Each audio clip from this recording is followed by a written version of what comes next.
Okay, good afternoon. It's just gone past 1 o'clock my time here in the UK. Obviously, it's going to be quite late in the evening in Australia and quite early in the morning. It's like 6 o'clock in the morning or something, 7 o'clock in the morning in the US East Coast. If you're on the West Coast, it's middle of the night.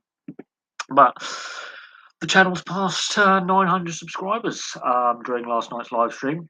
So I really appreciate that little milestone. So here we are. We're having a little special live stream. I've done some club history videos this morning, and they were very fun to research. They really were. The Port Vale one was really interesting, and the Sunderland one. I'm actually surprised by their lack of success since World War Two. So that was fun bit of research, researching those football clubs. There's a couple of more football clubs that I'm going to research, and the history of the Football League. Actually, I'm going to do a video on the Football League and break down key moments in the Football League's history from foundation through to present day. And there are some key moments in the Football League and the history of the competition that warrant looking at.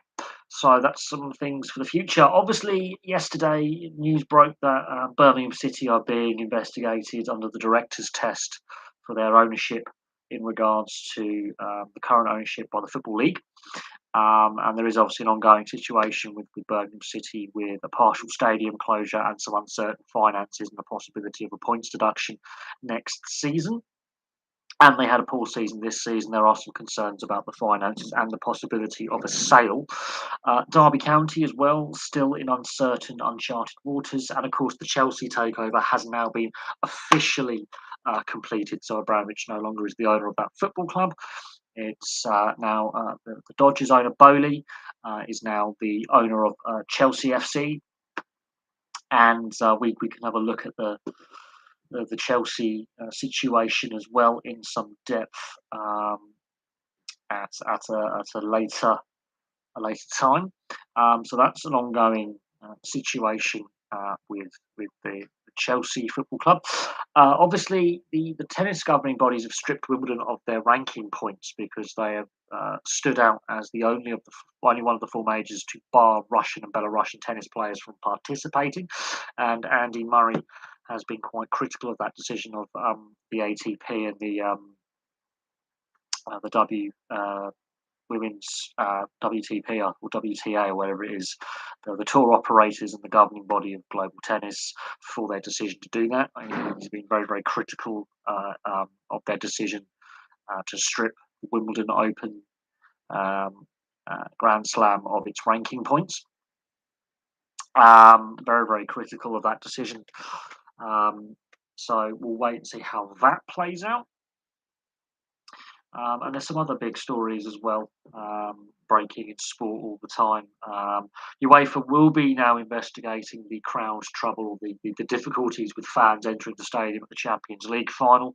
That wasn't an isolated problem. This has happened before at Six Nations and at football internationals with the Stade de France in recent years, the crowd bottlenecks and the heavy-handed policing. UEFA, that's a bit of egg on their face for that one. The Nations League is obviously taking place in the summer. I say mixed feedback, simply because of the World Cup being moved to when it is. So that's going to be interesting how the teams perform.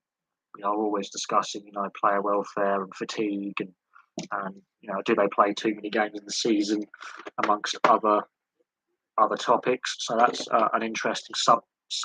Let's get that drink there. So there's that. Let's have a look at. Let's get sports up. So there's that going on in the background. Obviously, the Rangers beat the New York Rangers beat the Carolina Hurricanes in 7, so they're now setting up a conference final with the Tampa Bay Lightning. That looks really, really interesting. You've got the French Open quarterfinals. Frank Kirby has returned to training following missing half of the WSL season with a fatigue-type illness. Frank Lampard has been fined after his comments following the defeat to Liverpool this season. There's a report by FIFA and Qatar that claimed the World Cup were carbon neutral. And the reporters claim they use of creative accounting to establish that fact. Again, another embarrassing thing for FIFA.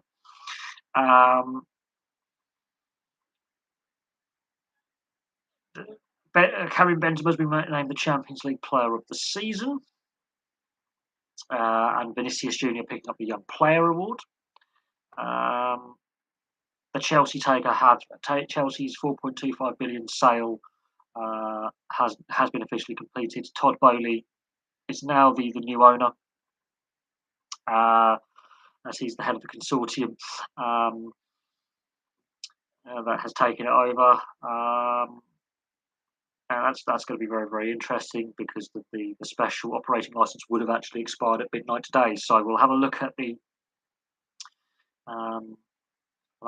Chelsea Football Club and their history as well, and the lack of success before the Abramovich era, the very few trophies they won before, and their success under the Abramovich era. And we'll look at how busy they could be in the transfer market. So Chelsea in the transfer market could be very, very interesting now that they have new ownership and that massive takeover deal. It'll be very, very interesting to see what players they sign, bearing in mind some players have already signed contracts elsewhere as free agents, because while Chelsea had this special operating license, they had technically a transfer embargo, so they could not re-sign players. So Cesar Azpilicueta, his contract expires literally tomorrow, well, midnight. So it'd be interesting if they decide to re-sign him. They've lost Christensen, they've lost Rudiger. Other players as well could be on the way out. Same with Manchester United. It's going to be very interesting to see how Eric Ten Hag, what happens with the clear out at Man United, because I think a lot of players will be leaving there. We know Matic is going. Mata's probably on the way out. Cavani's probably on the way out. Do they re-sign Ronaldo for another season? Does Lingard stay? Does he go? There's rumours linking Lingard back with West Ham. So Man United, I think, are going to be very, very active in the transfer market as buyers and sellers.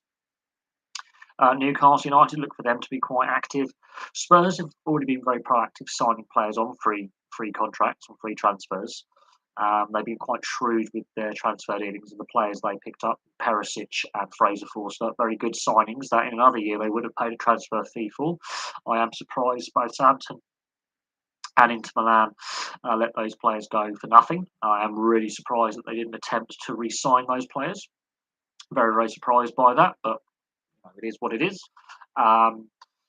So we'll see how that plays out. And I think the transfer market's going to be very, very busy. Obviously, with the Nations League matches taking place, with the World Cup would normally take place, we have seen in recent tournaments national managers saying if you have any transfer business, do it before or after, not during the tournament.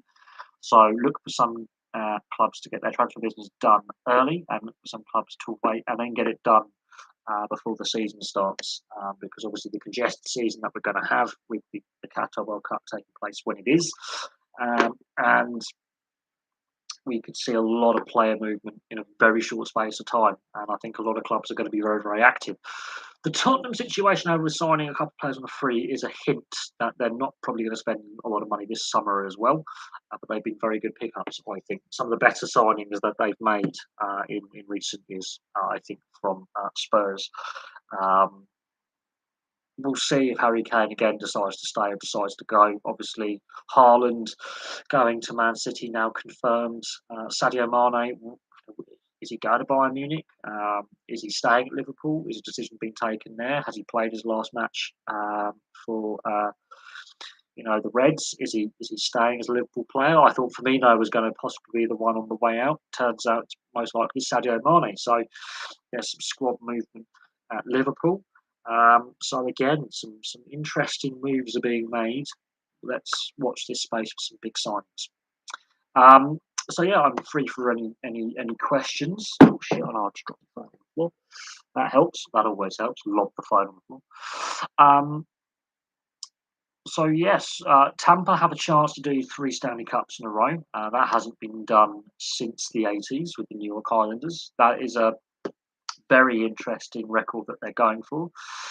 It's not going to be easy. It's not impossible, but it's not easy. And then there will be question marks again over their use of the salary cap, a long-term injured reserve with certain players, and are they cap compliant? That question has arisen over the last couple of years, and The NHL may be forced to look at how their salary cap operates. That's going to be definitely a topic of discussion. Um, and salary caps are a topic of discussion, including European football right now, in regards to UEFA um, looking at obviously changing the financial rules in a season or two's time, following on from the European Super League debacle that obviously this time last year was unfolding before our very eyes. A lot of pressure on UEFA to tighten up the financial rules and expenditure of clubs. Looking at the debts that some clubs have got in total, it is quite frankly shocking that clubs like Barcelona and Real Madrid are still attempting to make mega signings in the transfer window when they've got these massive debts that would have crippled any company, any other industry companies filing for liquidation or administration, or talks of a takeover just to save themselves, asset stripping or selling off assets to cover losses, downsizing. Not in Real Madrid or Barcelona's case, they're still trying to go for these mega signings. It's probably another reason why Tottenham have signed two players on a free. Very good true transfer business. But yes, we did some club history videos last night and today. So the three teams that have already gone through the playoffs. What I found very interesting in doing my research is that both Port Vale and Sunderland both finished fifth in their respective leagues this season.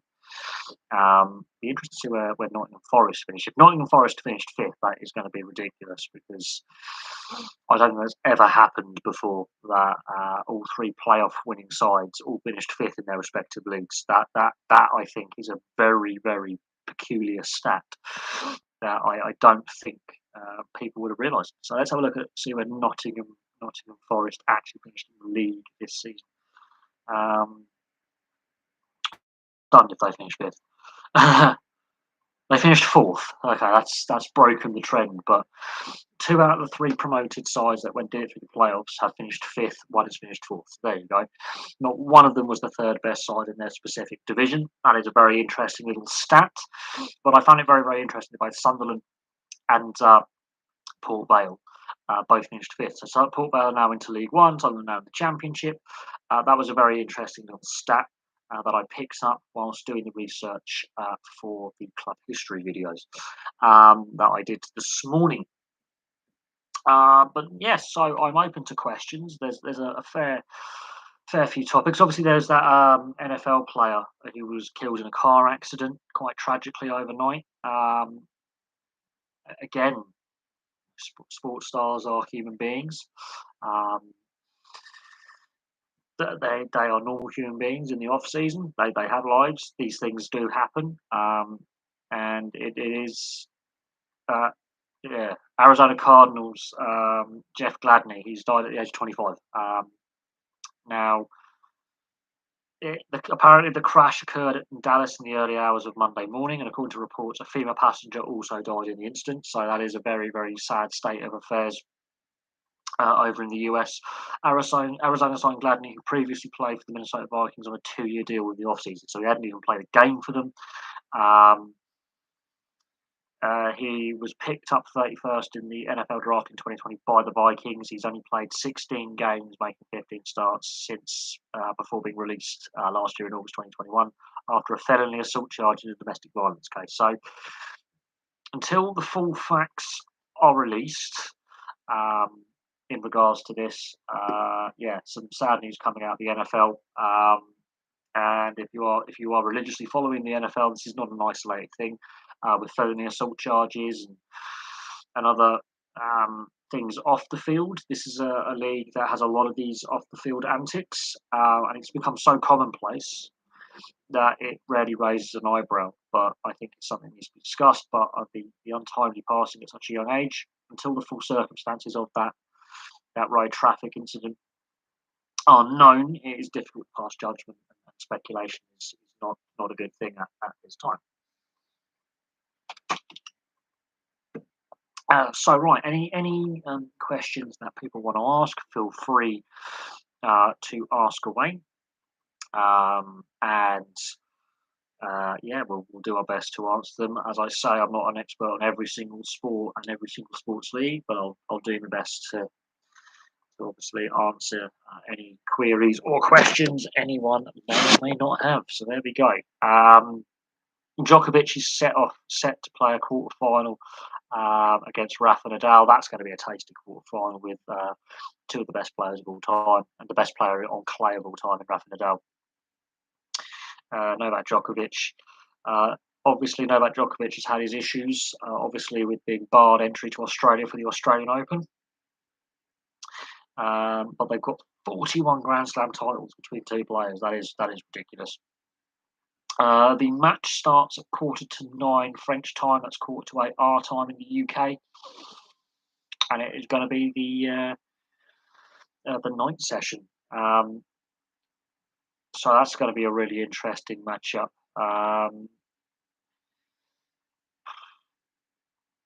Their head-to-head's pretty even. Nadal has one more Grand Slam title than Djokovic. Nadal's got 13 French Open titles, so Djokovic is 2. But the head-to-head, Nadal and Djokovic has actually won 30 of their matches to Nadal's 28. So that's going to be an absolute interesting, really interesting matchup. I might actually watch that. So,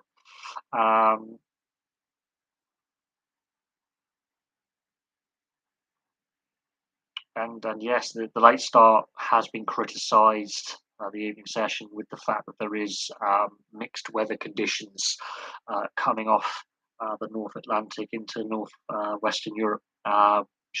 Sunshine and showers, mixed weather conditions. They can play that a little bit longer on clay before the rain makes its impact felt, but mixed weather conditions, late night start. They have been the French Open organisers have been criticised for their fixturing of that. Now, Everton boss Frank Lampard has been fined by the FA for comments that he made following their defeat to Liverpool in April. The FA said Lampard breached FA Rule E3 in relation to media comments proven during a personal hearing. The Toffees, which is the name of Everton, contacted the Professional Game Match Officials Limited (PGMOL) after the Merseyside derby to query why the challenge of Gordon was not reviewed further. With the game goalless, Phil Gordon went over in the air following a challenge by Matip, Liverpool defender. 8 minutes after the incident, Andy Robertson scored Liverpool's opener, and Origi scored the second.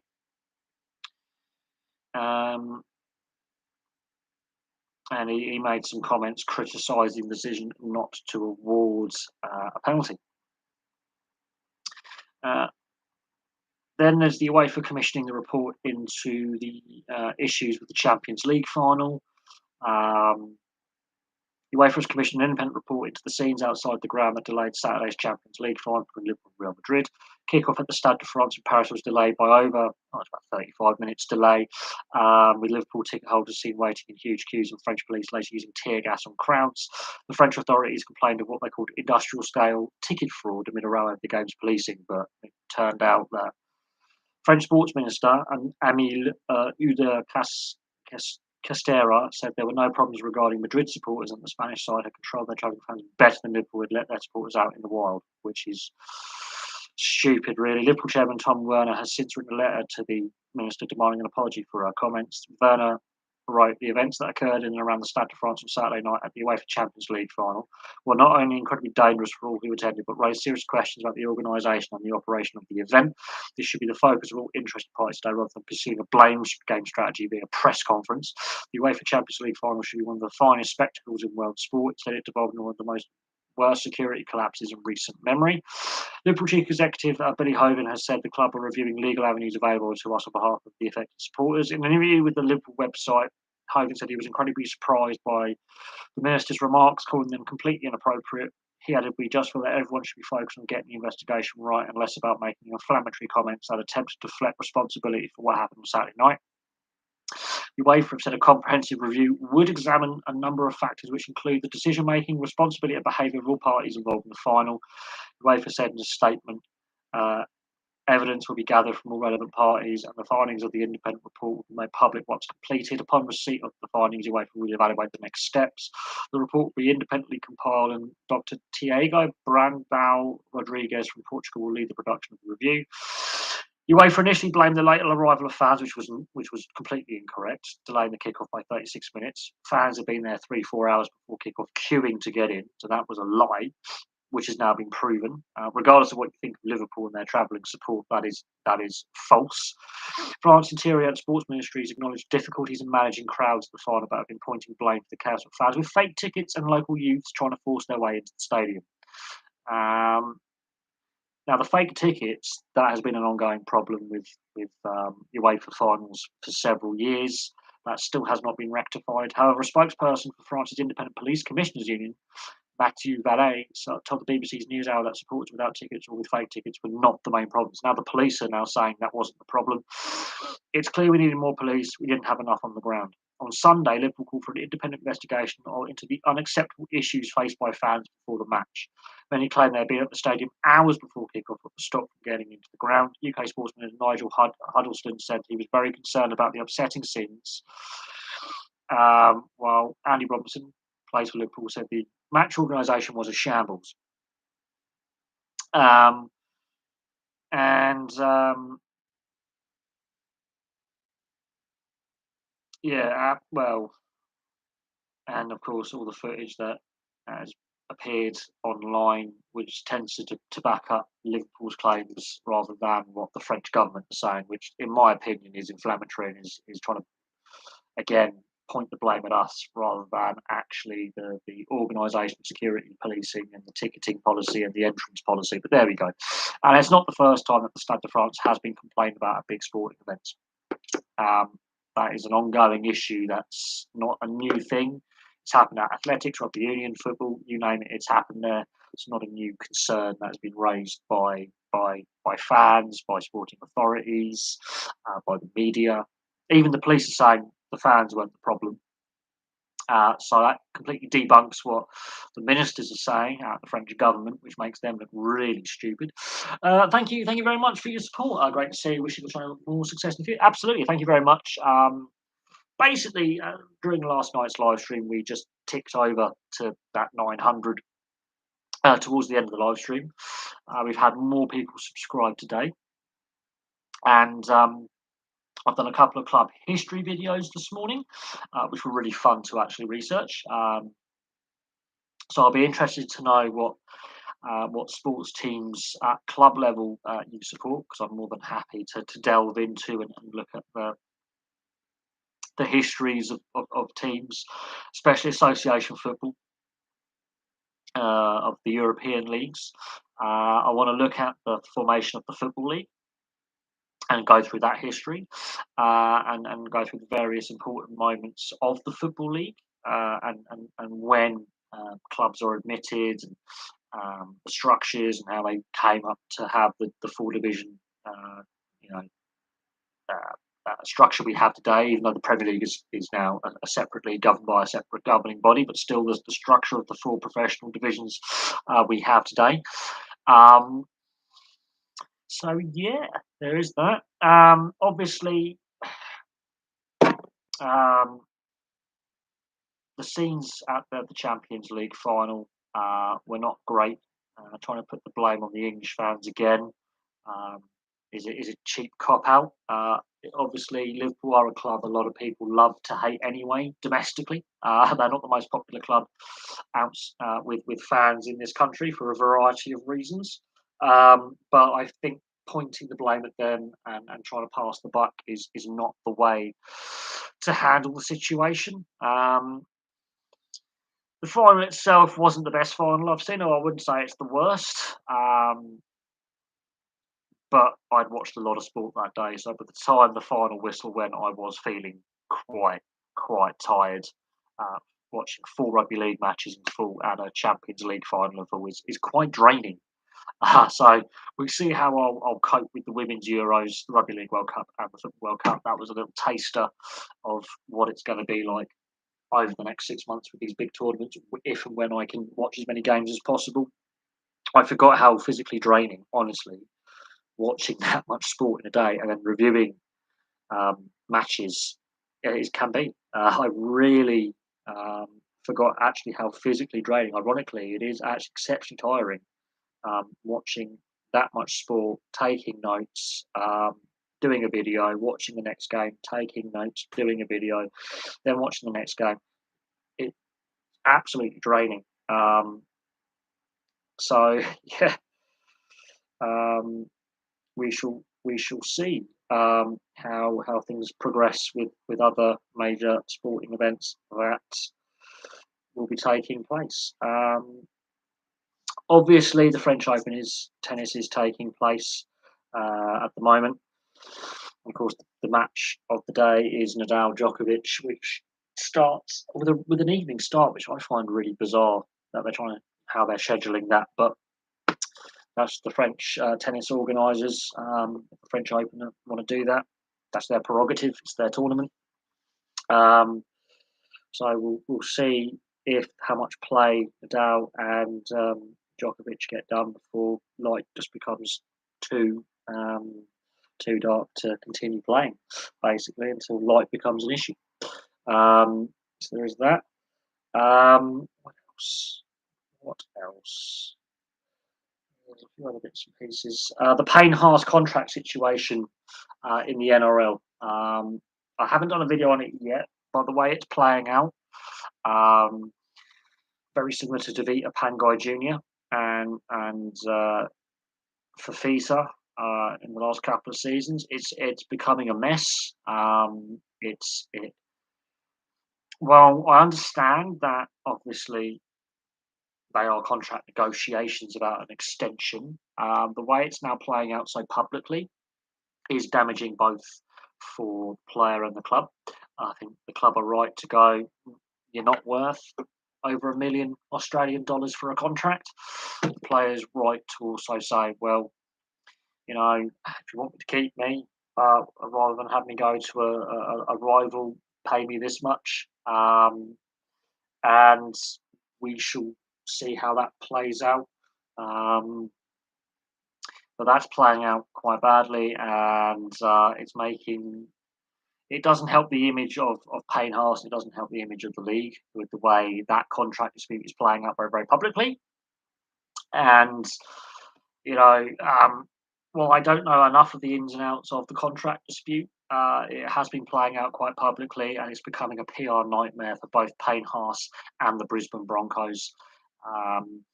The Brisbane Broncos are playing a lot better this season than they have done in the last couple of seasons, and they don't need this kind of distraction when they're actually having some positivity coming through their team right now and positive performances. And as they are going into, obviously, the Origin period, some of their best players will be going to play for Queensland and New South Wales, which they'll be missing over the Origin period.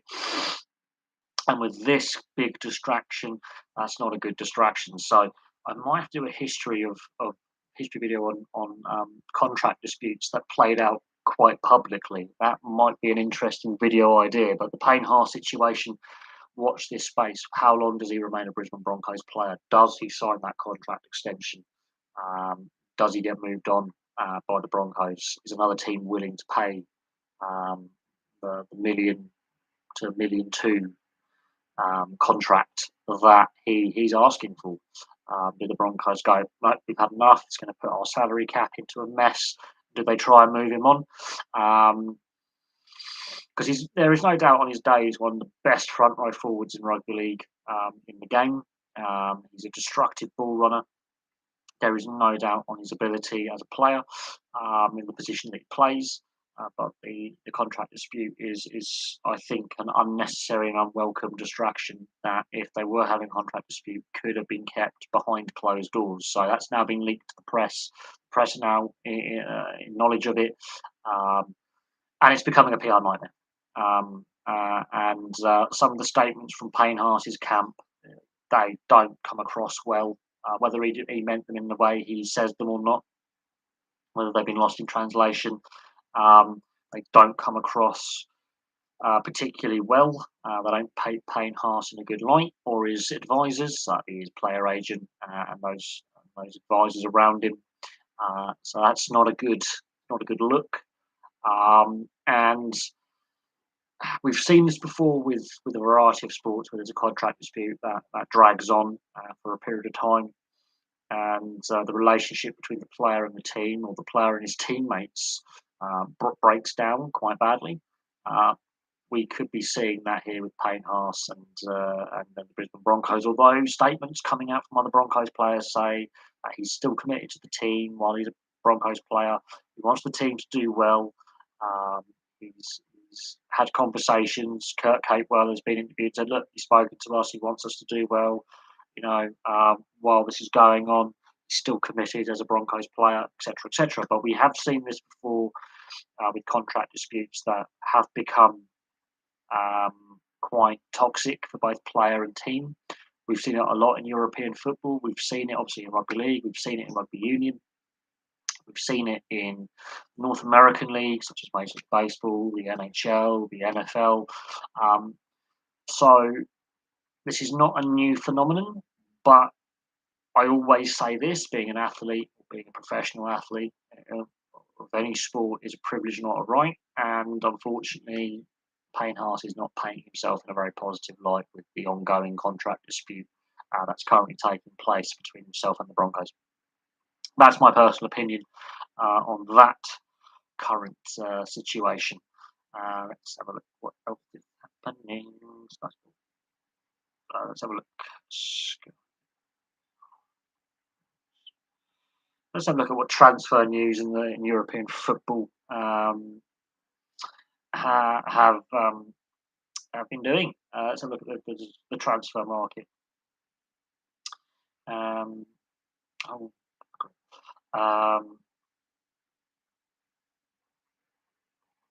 Inter Milan have met Lukaku over a potential return to Italy. Mane maybe now staying at Liverpool. The technical summer transfer window opens on June the 10th. So that's the technical window opens. If there's a player out of contract, you currently a free agent, technically you can sign them before then. You can have pre-contract negotiations before then. So we won't see any player movement for another 11 days. The transfer window shuts on September the 1st this year, which is very, very interesting. Premier League clubs have agreed to 5 substitutes being permitted per match from next season. The top flight coach rate favourable. The Premier League have also confirmed the summer transfer window will open on Friday, June the 10th, and will close at 11 p.m. on Thursday, September the 1st. This league has also announced a change to COVID-19 testing, with only symptomatic individuals to be tested from Monday. That's interesting. A Premier League statement said Premier League shareholders met today and discussed a range of matters.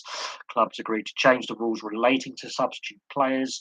From next season, clubs will be able to use 5 subs to be made on 3 occasions during a match, with an additional opportunity at half time. A total of 9 subs can be named on the team sheet. Then you've got the transfer window, the European transfer window being confirmed in line with the other European leagues. In addition, the Premier League has obviously updated its remaining COVID-19 measures from April, 4th of April. The league will remain twice weekly.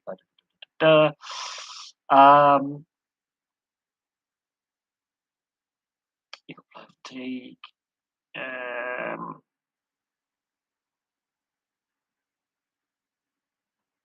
They're all talking about beneficial for health.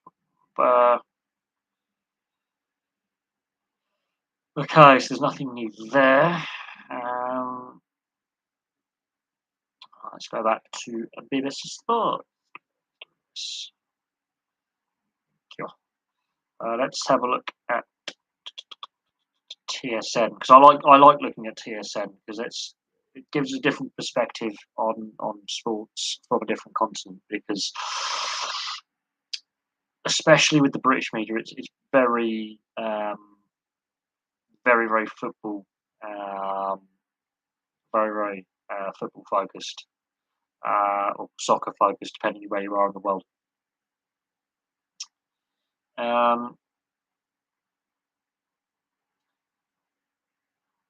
De Jong on United interest. I prefer to stay at Barcelona. Obviously, the incident with Gladney, the Cardinals player in the NFL, dying at 25 in a car crash. You've got the Colorado Avalanche are playing the Edmonton Oilers in the conference final, in the Western Conference final in the NHL. That's interesting. But there's not really a lot. They've again got the Djokovic Nadal quarter final. Could that be the last time they play each other?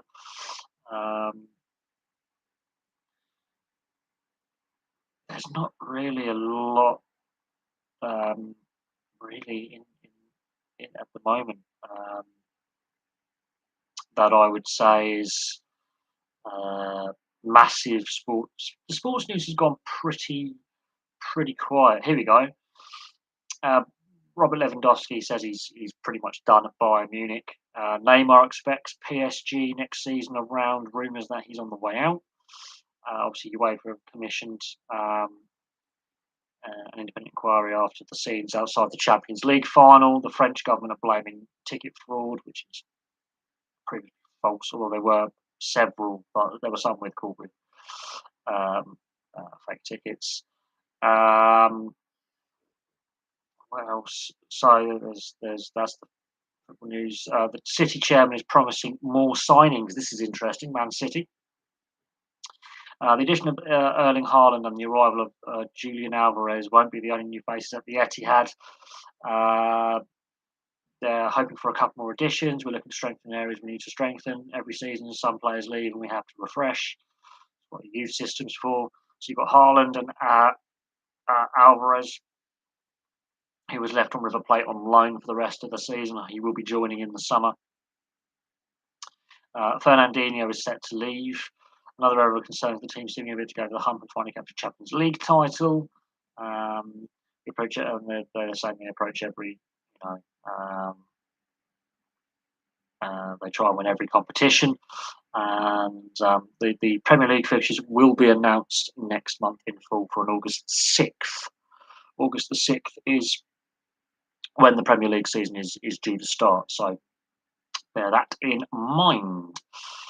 Right, let's have a look at what other headlines are making the sports news at the moment. The French Open quarterfinals. There's an article about Brendan McCullum being the New England coach and how he can turn their fortunes around.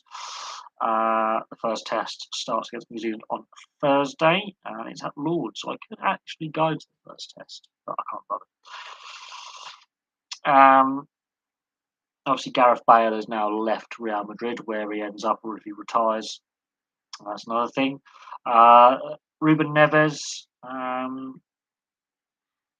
does he stay? Does he go from Wolverhampton Wanderers? Manchester United and Arsenal are linked with the 25-year-old Portuguese midfielder. Obviously, we've spoken about the UEFA Commission's report to the Champions League final. Medvedev and Tsitsipas are both out of the French Open in the fourth round.